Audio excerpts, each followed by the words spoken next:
एक छोटी सी नेकी कैसे जिंदगी बदल सकती है, जानने के लिए ये कहानी जरूर सुने। एक मर्तबा का जिक्र है कि एक नेक दिल ताजिर का एक गुलाम था जो निहायत ईमानदार और मेहनती था। एक दिन ताजिर ने गुलाम को रकम देकर बाजार भेजा ताकि वो कुछ सामान खरीद ले। गुलाम बाजार गया, सामान खरीदा और बाकी रकम लेकर वापस आ गया। रास्ते में उसने देखा कि एक गरीब आदमी बौका बैठा है। गुलाम को इस पर रहम आ गया और उसने अपनी जेब से कुछ पैसे निकालकर इस गरीब को खाना खिलाया।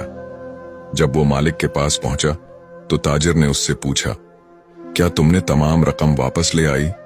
गुलाम ने ईमानदारी से जवाब दिया, जी हां, लेकिन मैंने अपनी जेब से एक भूखे को खाना खिलाया।